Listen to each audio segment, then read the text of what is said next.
Hello, and welcome to another video. Well, as you can tell, I've got more corn. That first batch did nicely, went in the freezer. This batch, I got another 6 dozen, minus 6 because we had some to eat for supper. This is all going canning. Um, Again, we got this from Little Riley Creek, and let me tell you, I've had a little bit of sweet corn from a couple other places this year before she contacted me, Amanda down there, and let me know that they had some. And this by far was just superior. I mean, the sweetness and level. I won't mention the other place we got it from, but it just, to me, it wasn't very sweet and didn't have good flavor. And this was awesome. So I shucked all 6 dozen by myself and then cut it off. As you can see here, is it over here? Is it right here? I think it's right here. In this video, I'll speed it up for you.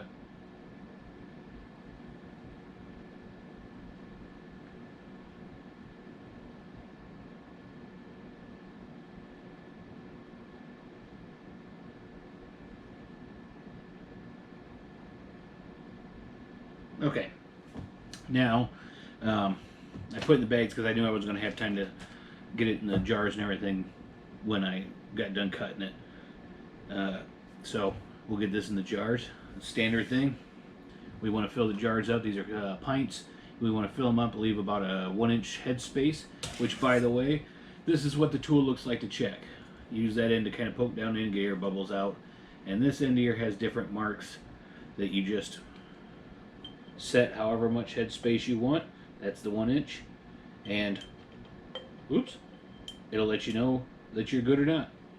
Don't need to use it. It actually comes,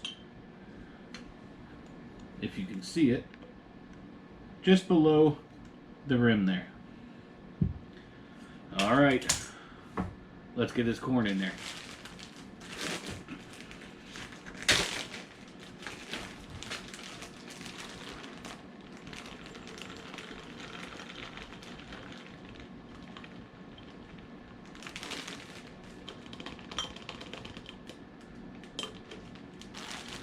I'm doing 10 pints because that's what my canner can hold at one time.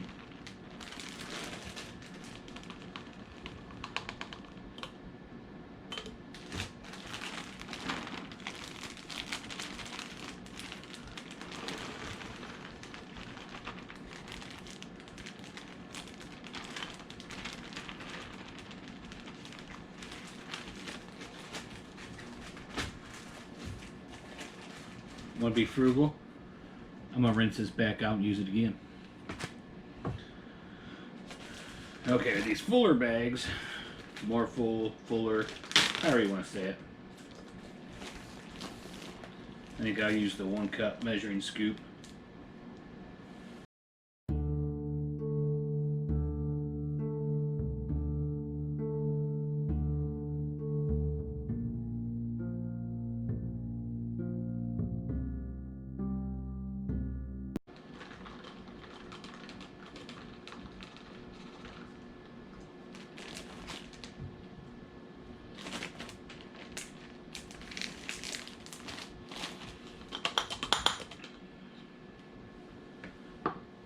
Okay, now where usually the other sweet corn, we eat just as corn. I might have said this in that video. These we use for soups or stews, casseroles, that sort of stuff. Flavor is still good, but it's not quite as good as that freezer corn. That freezer corn is just phenomenal. But next, my salt got a little bit of fluid in it. You want to put 1/2 teaspoon of salt into each.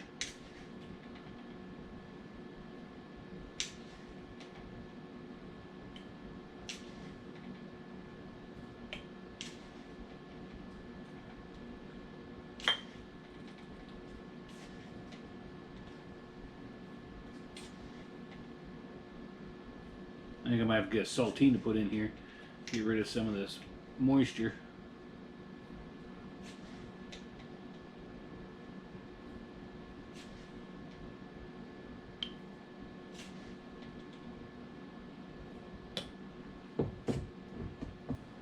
you want to fill them up with hot water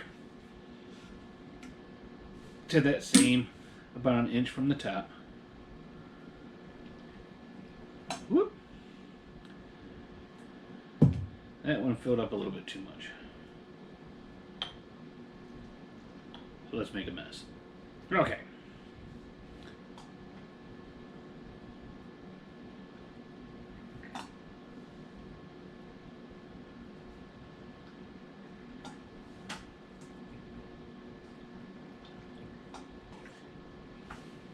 What I like about the pint jars is, you know, usually they're perfect for soups, but let's say you need more, grab 2 jars.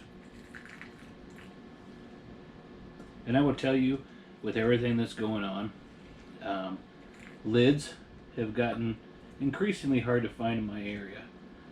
Quart jars, yeah, I haven't seen those for a while. These pint jars, if you don't mind the smooth ones, so far, every time I've gone in the store, they've been there. So, and when you buy the jars, the nice thing is, they come with lids. And more rings.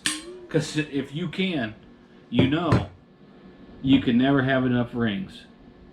That's sarcasm there. I have so many rings, it's not even funny. I mean, but the smooth ones are smooth, and you probably won't be able to see it.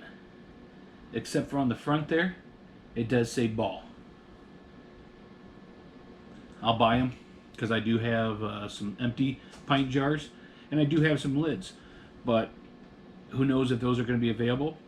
I will always use more jars, so I'll just buy them and clean them out and use them as I can, as needed. Alright, now we need to get these wiped off and the lids on them. Alright, to wipe them off, just need a rag or a paper towel and some vinegar. I say you don't need vinegar, you could always just use water. But for when I'm doing sloppy joe, stews, hamburger, chicken, any kind of meat or anything that has grease, then you know you're going to take that off with the vinegar. Alright, so let's get that lid on. Okay, now that lid. My magic's off a little bit. Let's try this again. That lid. Okay. Those 3 lids. Okay. How about these? This is going to take a lot of magic. These 4 lids, right? Now. And done. Okay. Now, we're going to get these in the pressure cooker. I showed you that on my green beans one, if you watched that. But I'm not going to show it to you again. I will tell you we're going to put these into the pressure cooker, bring it up to temperature until it starts venting. We're going to let it vent for 5 minutes, which is letting steam come out the top. We're going to put, for my area, it's 10 pounds of pressure. Check your area. I think it goes up to 15 when you're above 1,000 feet altitude. But for here, 10 pounds of pressure. And once it starts jiggling and rattling and jumping all around and doing a little dance, then we'll set the timer for 55 minutes. I'll bring you back when I'm done. Well, I got 20 cooling in front of me. I've got 10 in the pressure cooker and 4 waiting to go in. And it's 2:46 a.m. When I can, it usually is a long night thing. I'm ready for bed. As soon as this one comes up to temp, starts whistling, it has to pressure can for 55 minutes. I'm hitting the hay, setting an alarm for 55 minutes. Then I'll get up, get the last 4 in, and then call it a day. You can see next to me over here, that's another video coming out. I won't ruin the surprise and let you know what it is yet. Alright. Thanks for joining me for another one. If you liked the video, click like. If you haven't already, and you don't want to miss any of my upcoming videos, click subscribe and click the bell icon.